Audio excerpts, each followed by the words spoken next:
Hello everyone, welcome back to my channel. আমি মিলন, তোমরা দেখছো জয়া মিলন ইউটিউব চ্যানেল। তো আজকে নতুন একটা ব্লগ ভিডিও নিয়ে তোমাদের সামনে হাজির হয়ে গেলাম। তো দেখো এখন প্রায় 11টা মতো বাজে, 10:30 11টা হবে। তো বাড়ির সামনে চলে এলাম। আমার সেই পুকুরটা যে টোবাটা ছিল ওই টোবাটার কাছে চলে এলাম, কারণ কালকে যেহেতু সন্ধ্যাবেলা আমাদের এখানে প্রচণ্ড ঝড় বৃষ্টি হয়েছে। তো আমও তো অনেক পড়েছিল গাছে। সকালবেলা ভোরবেলা কালকে রাত্রে যারা এসেছিলো গুড়িয়ে নিয়ে গেছে, আবার সকালবেলা এসে ছেলেরা গুড়িয়ে নিয়ে গেছে আম। তো আম তেমন একটা নিচে আর নেই। তো চলে এলাম এই কারণে, কালকে যেহেতু ঝড় বৃষ্টি হয়েছে, তো এই গাছে পেঁপেগুলো দেখলাম যে পড়েছে নাকি। কয়েকটা রায়া পেঁপে ছিল। তো আখ গাছগুলো দেখো কত সুন্দর, বৃষ্টি পেতে একদম সবুজে সবুজ হয়ে গেছে, আবার ঝাড় হয়ে গেছে। গত বছর আবার খাবার হয়ে যাবে আখগুলো। তো এটা একটা আবার কিরম ফুল দেখো, এত সুন্দর লাগছে দেখতে। তো আজকে এটা প্রথম দেখলাম আমি। আমার সেই টোবাটার কাছে, এই যে টোবাটার কাছে হয়েছে, দেখো ফুলগুলো কত সুন্দর লাগছে দেখতে।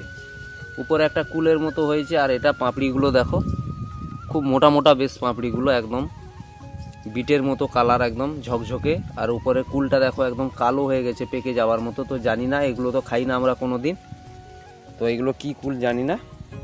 তো দেখতে খুব সুন্দর লাগছে, তাই তোমাদের দেখালাম। আখ গাছগুলো দেখো পুরো একদম ঝাড় ভর্তি হয়ে গেছে আবার। আর এদিকে আম গাছে এত আম হয়েছে, কালকে তো ঝড় বৃষ্টিতে পড়েছে। এই পুকুরে প্রচুর আম পড়ে, দেখো পুকুরে এখানে দেখো পড়েছে, ওইদিকে আরও পড়েছে, ওদিকেও রয়েছে, আজ মাঝখানে পড়েছে আম। তো কত আম হয়েছে এই গাছটায় দেখো, প্রচুর আম হয়েছে। আর এদিকে মাঠের জল শুকিয়ে গেছিলো কিছুদিন আগে, যেহেতু ধান কাটা হয়েছিল। তো রোদ বাতাস খেতে জল আর ছিল না, মাঠে শুকিয়ে গেছিলো। আবার কালকের যে ঝড় বৃষ্টি হয়েছে, আবার দেখো মাঠে জল দাঁড়িয়ে গেছে। এই যে খালাগুলোতে দেখো আবার জল, এগুলো কালকে বৃষ্টি হতে আবার জল জমে গেছে। প্রচুর ঝড় বৃষ্টি হয়েছে আমাদের এদিকে।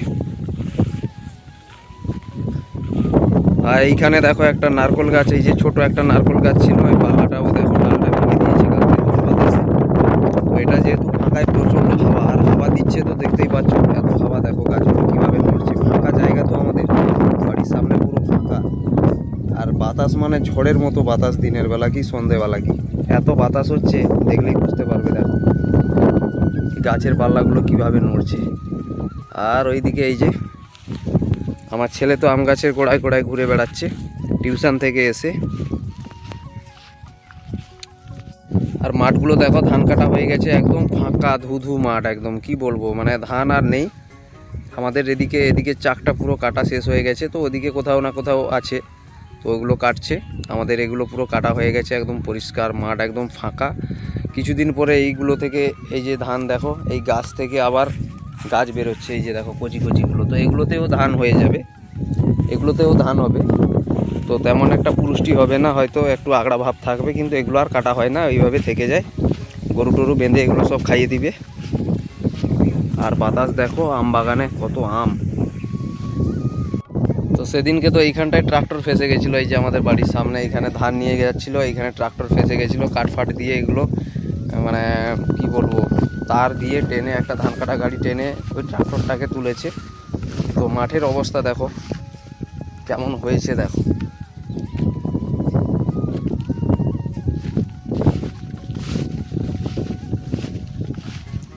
আমার ছেলে তো এখানে কি করছো, ওই আর দড়িতে কি বেঁধে দিয়েছে, দিয়ে আম গাছে মারছে, আম পাড়ছে।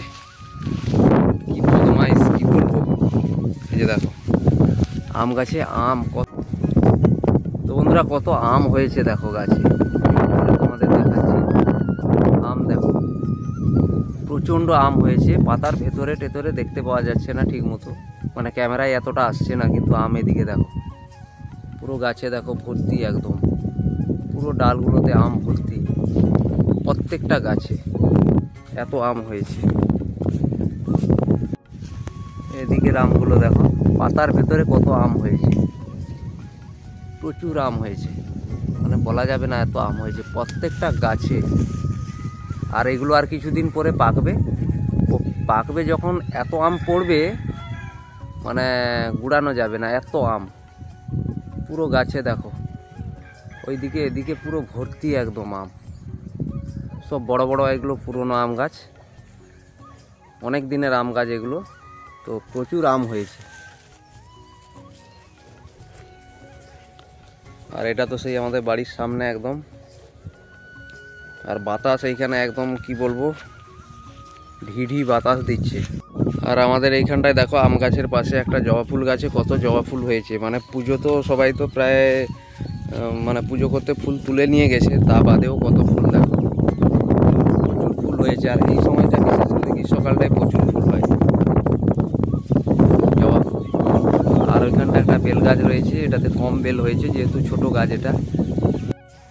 তো বন্ধুরা বলবো কি, এটা দেখো সেই বেল গাছের পাতাগুলো ঝরে গেছে, আবার নরম সেই কচি কচি পাতাগুলো বেরিয়েছে, আর বেল পুরো ভর্তি গাছে বেল। দেখো কত বেল, এত বেল, মানে বড় বড় সাইজের সব বেল, কত বেল দেখো। আর অনেকগুলো পেকেও গেছে, এটা দেখো এই যে হলুদ হয়ে এসছে, প্রচুর বেল হয়েছে।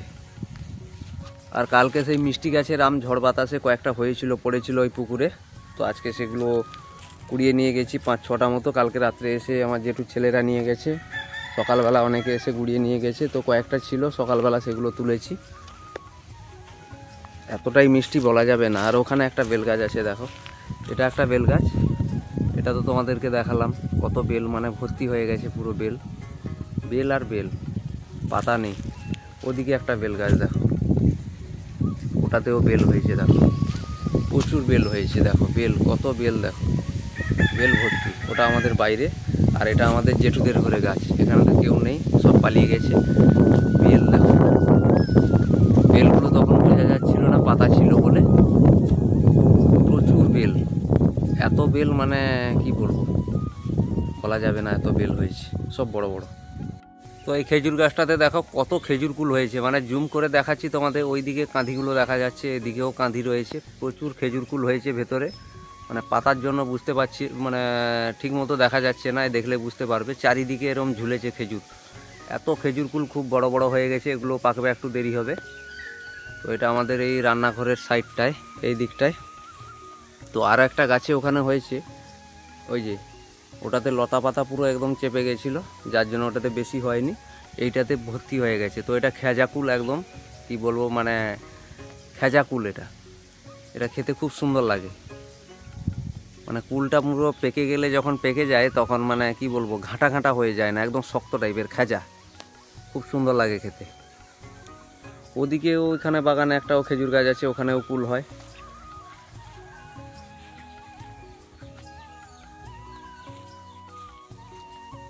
তো এই যে দেখতে পাচ্ছ বন্ধুরা, আজকে ভিডিওটা তোমার দাদাভাই শুরু করেছে, কারণ সকাল থেকে আমার সময় হয়নি ভিডিও শুরু করা, তাই তোমার দাদাভাই আজকে শুরু করেছে। তো ভিডিওটা স্কিপ না করে পুরো দেখবে, আশা করি তোমাদের খুবই ভালো লাগবে। তো এই যে দেখো তোমার দাদাভাই মাছ নিয়ে চলে এসেছে, মাছ কাটতে, কারণ আমি স্নান করতেই যাবো, তাই জন্য তোমার দাদাভাইকে বললাম একটু মাছটা কেটে দাও, যেহেতু বেলা হয়ে যাচ্ছে, রান্না করতে হবে, আর মাছ যদি কাটা থাকে না অনেকটাই সুবিধা হয়ে যায়। তাই তোমার দাদাভাইকে বললাম তুমি মাছটা কেটে দাও, আর স্নান করার পর মাছ কাটতে আমার একদমই ভালো লাগে না, তাই জন্য তোমার দাদাভাই মাছটা আমাকে কেটে দিচ্ছে। তো এই যে দেখো মাছটা কাটা হয়ে গেছে, এখন ধুয়ে নিচ্ছে। তো এই যে দেখো তোমার দাদাভাই 2-3 দিন হয়ে গেছে তরমুজটা নিয়ে এসেছিলো, খাওয়া হয়নি, তাকে রান্না করতে করতে সবার ইচ্ছে হলো তরমুজ খাওয়া। তরমুজটা এবারে কাটবো, তারপরে সবজি কাটবো। আর আজকে প্রচন্ড গরম, কালকে ঝড় বৃষ্টি হয়েছে, বাবারই কি শক্ত, মনে হয় আজকেও বৃষ্টি হবে। ও লাল না সাদা? লাল, লালে লাল, কি ভালো না, এখন বালির মতো। এইটা তো খেতে ভালো লাগবে, চিনি দানার মতো, পুষ্টি হয়ে গেছে।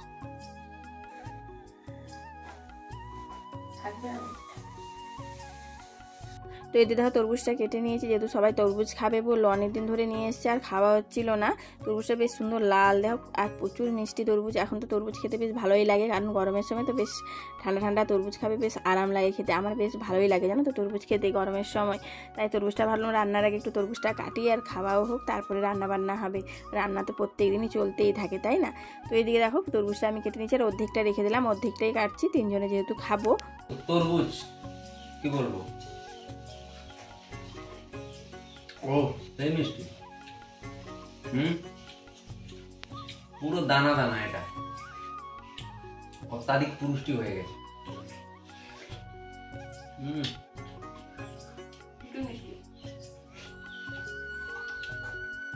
তো এটা ফ্রিজে ছিল একদম ঠান্ডা, মানে ঠান্ডা ঠান্ডা কুল কুল।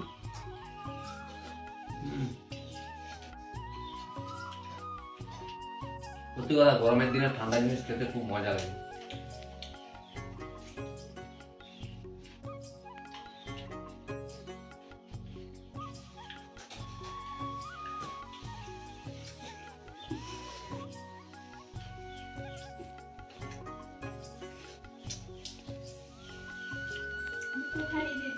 আমি যেরকম খাই না, আমি সাদার দিকটা খাই না।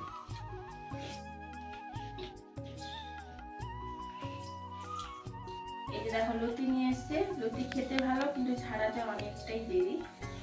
লতিগুলো আজকে রান্না করবো। তো বন্ধুরা বলবো কি, এই লতিগুলো আমি নিয়ে এসেছি একদম টাটকা লতি, একদম মানে কি বলবো, আমাদের একদম ঘরোয়া লতি এটা। হ্যাঁ একদম সুন্দর, এটা ছাড়াতে অনেকটাই কষ্ট লাগে কিন্তু খেতে দুর্দান্ত। যারা খেয়েছে তার স্বাদ নিশ্চয়ই বুঝবে। আগে আমার বাড়িতে খাওয়া হতো না, ব্যাস জানতাম না যেগুলো খাওয়া হয় বলে। বাজারে বিক্রি করতে ওটা দেখতো, কিন্তু একদিন আমি দেখতাম, আমি কোনোদিন নিয়ে আসতাম না। এগুলা কি, আমি বলতাম এগুলা কি, মানে খড় দিয়ে বেঁধে রাখে বান্ডিল বান্ডিল করে, এগুলো কি। তারপর আমার সেই বন্ধুর বাড়িতে এই কচুলতিগুলো বেশ অনেক লাগিয়েছে ওরা, তো ও একবার আমাকে বললো যে এটা কচুলতি, বলছিল যে চিংড়ি মাছ দিয়ে না হলে মাছের মাথা দিয়ে এটা রান্না করে খাওয়া হয় চচ্চড়ির মতো। তো সত্যি কথা বলতে কি, আমি যত মানে প্রথম একবার যে ট্রাই করেছিলাম, তারপর থেকে যতবার আমি বাজারে দেখতে পাই এটা আগে, কোনো বাজার হোক নাই হোক কচুলতিটা আগে। তো এটা গ্রীষ্মকালে মানে কচুলতি পাওয়া যায় না, তো যেহেতু ওদের একটু জায়গায় লাগিয়েছে তো নিয়ে এসেছি কচুলতি। মানে আমাদের তো খুব ফেভারিট। তো এটা মাছের মাথা দিয়ে রান্না হবে। এদিকে তরমুজ টরমুজ খাওয়া হয়ে গেছে আমাদের। এদিকে আমি কচুলতি নিয়ে বসে গেছি, আর অনেক কচুলতি নিয়ে এসেছিলো তোমার দাদাভাই, সব কটা সাফা করতে অনেকটাই সময় লেগে গেল। তো কচুলতিগুলো দেখো সাফা করে নিয়েছি, এখন আলু কাটছি, একটা আলু দিয়েই করব। আর আমি কচুলতি এভাবেই রান্না করি, আর কে কীভাবে রান্না করি একটু কমেন্ট করে জানাতে পারো। তো এই যে দেখো আলু দিয়ে কচুলতি রান্না করব। তো একটা সরু সরু করে আলুটা কেটে নিচ্ছি আমি, আর মাছের মাথা দেবো। আজকে চিংড়ি মাছ দিয়ে করলে বেশ ভালোই লাগে, কিন্তু আজকে চিংড়ি মাছ যেহেতু পাইনি তাই মাছের মাথা নিয়ে এসেছি তোমার দাদাভাই, তো মাছের মাথা দিয়েই করবো। তো এই যে দেখো আলুটাও কাটা হয়ে গেছে আমার, এখন সমস্ত মশলা করে নেব আমি। পেঁয়াজ, আদা, রসুন, লঙ্কা সমস্ত কিছু বের করে নেব। তো এই যে দেখো পেঁয়াজটা আমি কেটে নিয়েছি, আর যেহেতু মাছের ডিম বেরিয়েছে, ডিমের বড়া তো করবো, তার জন্য একটু মানে পেঁয়াজটা একটু কুচি কুচি করে কেটে নিয়েছি। আর এদিকে ঝোলের জন্য পেঁয়াজ কাটছি, আর কচুলতিও একটু মশলা দেবো, তার জন্য দুটো মশলাই একসাথে করে নিচ্ছি। পেঁয়াজ, আদা, রসুন, লঙ্কা তো শুকনো লঙ্কা আর কাঁচা লঙ্কা আছে, বেটে দেবো। তাই আদা রসুনটা ভালো করে আমি ছাড়িয়ে নিচ্ছি। তো এই যে দেখো আদাগুলো অনেক দিন ধরে ছিল, তো তাই একটু নষ্ট হয়ে আসছে, তো একটু কেটে কেটে বাদ দিয়ে বাকিটা নিয়ে নিচ্ছি আমি আদাটা। তো আমার সমস্ত মশলা করা হয়ে গেছে, সবজিও কাটা হয়ে গেছে। এই যে টমেটোটা একটা কেটে নিচ্ছি আমি, তো টমেটোটা কেটে নেব, তারপরে মশলাগুলো বাটবো, তারপরে একদম সোজা চলে যাব রান্নার কাছে। যেহেতু অনেকটাই দেরি হয়ে গেছে, ততক্ষণে আমার ভাতটাও হয়ে গেছে, যেহেতু ভাতটা বসিয়ে দিয়েছিলাম তাই ভাতের মাঠটা গড়িয়ে নিলাম। তো এই যে দেখো কড়াইটা বসিয়ে দিয়েছি, আগে কচুলতিটা হালকা একটু ভাপিয়ে নেব, তাহলে ভালো হয়। আমি যখনই কচুলতি রান্না করি একটু ভাপিয়ে নিই আমি হালকা। তো এই যে দেখো কচুলতিগুলো ভালো করে ধুয়ে দিয়ে দিলাম, অল্প একটু জল দিয়ে দিয়েছি। তো জল দিয়ে এখন কচুলতিটা ভাপিয়ে নেব। ততক্ষণ এদিকে দেখো মাছও কেটে নিয়ে এসেছিলো তোমার দাদাভাই, তো মাছ আর কতগুলো ডিম বেরিয়েছে দেখো। তো মাছের ডিমের বড়া করবো, আর আজকে মাছ না আলু দিয়ে ঝোল করবো। তো আলুটা আমি ভাতে সেদ্ধ দিয়ে দিয়েছিলাম, তো বের করে নিয়েছি। আর এদিকে মাছে এখন আমি হলুদ আর নুন মাখিয়ে নিচ্ছি। তো আমি ভালো করে নুন হলুদ মাখিয়ে আমি মাছটা ভেজে নেব। তো যে দেখো মাছে এখন হলুদ নুন দিয়ে ভালো করে আমি এখন মাখিয়ে নিচ্ছি। তো দিয়ে তেলটা আমার গরম হয়ে গেছে, তো এক এক করে সব কটা মাছ আমি দিয়ে দেবো, দিয়ে ভালো করে কড়া করে মাছগুলো ভাজবো। আর এই ঝোল করবো তো তাই একটু কড়া করেই মাছগুলো ভাজবো, হালকা ভাজবো না। টকের সময় যেমনভাবে আমি একটু হালকা ভাজি, হালকা বলতে একদম যে হালকা সেরকম মাছ তো খাওয়াই যায় না, আমি তো খেতেই পারি না, তো মোটামুটিভাবেই ভালোভাবেই মাছটা ভাজি আমি। তো এই যে দেখো মাছগুলো এখন দিয়ে দিয়েছি, সব কটা মাছ আমার ভাজা হয়ে গেছে। এদিকে কচুলতিটাও আমার হালকা ভাপানো হয়ে গেছে, ওটাও নামিয়ে নেব। তার আগে আমি মাছগুলো সব ভাজা হয়ে গেছে তুলে নিচ্ছি, না হলে পুড়ে যাবে। তো এদিকে দেখো মাছটা তুলে নিয়েছি, এদিকে কচুলতিটাও আমি ঢেলে নিয়েছি, তো হালকা ভাপিয়ে নিয়েছি। আর এদিকে মাছও ভাজা হয়ে গেছে আমার। এদিকে মাছের ডিমটা আমি এখন ভালো করে মাখিয়ে নিচ্ছি, বেসন, তারপর রসুন, জিরা, লঙ্কা একটু থেতো করে নিয়েছি, পেঁয়াজ কুচি, লঙ্কার গুঁড়ো, তারপরে হলুদ নুন দিয়ে ভালো করে মাখিয়ে নিয়ে বেসনের সাথে মাছের ডিমগুলো এক এক করে সব কটা তেলে বড়া ভেজে নেব। নেবো। ছোটো ছোটো করে বড়াগুলো দিয়ে দিচ্ছি, আর আঁচটা আমি হালকা রেখেছি, নাহলে উপরে দেখবে ভাজা হয়ে যাবে, লাল লাল হয়ে যাবে, কিন্তু ভেতরে কাঁচা থেকে যাবে, খেতে ভালো লাগবে না। আর বড়া মানে একটু হালকা আঁচে সময় নিয়ে ভাজলে না খেতে বেশ ভালো লাগে, মুচমুচে হয়, খুব দারুণ লাগে খেতে। তো ওভাবে বড়াগুলো সব কটা দিয়ে দিয়েছি। এদিকে আমি ততক্ষণে কচুলতি রান্না করব, যার জন্য কড়াইয়ে তেল দিয়ে যে আলুগুলো আমি এখন একটু ভেজে নেব। তো হলুদ আর লঙ্কা নুন দিয়ে ভালো করে এখন আলুগুলো ভেজে নিচ্ছি আমি। তো দেখো আলুগুলো ভাজা হয়ে গেছে, এখন আমি তুলে নিচ্ছি। তারপরে এবারে মশলা দিয়ে ভালো করে কচুলতিটা রান্না করব। তো এই যে দেখো আলুগুলো ভাজা হয়ে গেছে বেশ সুন্দর, এবার তুলে নিয়েছি। আর এই যে মশলা করে রেখেছিলাম, অর্ধেকটা মশলা আমি দিয়ে দিলাম কচুলতিতে, আর কিছুটা মশলা ঝোলে দেব। তো এই যে মশলাটা কষা হতে হতে এদিকে দেখো বড়াগুলো আমার বেশ সুন্দরভাবে লাল লাল করে ভাজা হয়ে গেছে। একটু উল্টে দিলাম, আর একটু ভাজা হোক। তো তখন এদিকে আমি কচুলতির জন্য এখানে গুঁড়ো মশলাগুলো দিয়ে দিলাম মশলাতে। তো হলুদ নুন লঙ্কার গুঁড়ো দিয়ে এখন মশলাটা ভালো করে কষাবো আমি। তো এই দেখো মশলা থেকে খুব সুন্দরভাবে তেল ছেড়ে এসছে, মশলাটা আমার সুন্দরভাবে কষানো হয়ে গেছে। তো এদিকে মাথাটা দিয়ে দিলাম, মাথাটা অর্ধেকটাই নিয়ে এসেছিলো, তো পুরোটাই দিয়ে দিলাম আমি। দিয়ে মাথাটা একদম ভালো করে ভেঙে নিয়ে এখন মশলার সাথে মাথাটা ভালো করে আমি কষিয়ে নেব। তারপরে কচুলতি আর আলুটা দিয়ে দেবো। তো এই যে দেখো কচুলতি আর আলুটা দিয়ে দিলাম, দিয়ে এখন ভালো করে আমি মশলার সাথে কষিয়ে নেব। তো এই দেখো কত সুন্দর মশলার কালারটাও এসছে দারুণ। আর যেহেতু হালকা ভাপিয়ে নিতাম তাই বেশি সময় লাগবে না রান্না করতে, আর আলুটাও ভাজার সময় সেদ্ধ হয়ে গেছে। আর এদিকে দেখো বড়াগুলো আমার লাল লাল করে ভাজা হয়ে গেছে, আমি তুলে নিচ্ছি এখন বড়াগুলো। তো আর কিছুটা আছে, তো ওইগুলো বড়া বসিয়ে দেবো আমি। এ দেখো ছোটো ছোটো করে আর কয়েকটা বড়া বাকি ছিল, তো দিয়ে দিলাম আমি। এগুলো ভাজা হতে হতে এদিকে আমার কচুলতিটা রান্না হয়ে যাবে, তারপরে ঝোল করব, তাহলে আমার হয়ে যাবে রান্না বান্না আজ দুপুরের জন্য। আর প্রচণ্ড গরম, জানো তো আগের দিন খুবই বৃষ্টি হয়েছে, কিন্তু আজকেও দেখছি প্রচণ্ড গরম, মনে হয় রাত্রিতে দিয়ে বৃষ্টি আসবে। এখন তো প্রায় কদিন ধরে বৃষ্টি হচ্ছেই। তো দেখো কচুলতিটা ভালোভাবে কষানো হয়ে গেছে। তো হালকা একটু জল দিলাম আমি, যেহেতু আলুটা একটু সেদ্ধ হবে তার জন্য হালকা একটু জল দিয়েছি। এদিকে দেখো বড়াগুলো আমার সবকটা ভাজা হয়ে গেছে, তুলে নিয়েছি। আর এদিকে আমি একটু তেলে পেঁয়াজ কুচি ছিল, তো পেঁয়াজ কুচিটা দিয়ে দিলাম। তারপরে যে বেটে রাখা মশলাটা দিয়ে দিচ্ছি। এখানে আদা রসুন লঙ্কা আর একটু জিরে বাটা দিয়েছি, জিরে দিয়েছি। তো জিরেটা দিলে বেশ ভালোই লাগে ঝোলে খেতে, তাই জন্য আমি একটু জিরে দিয়েছি।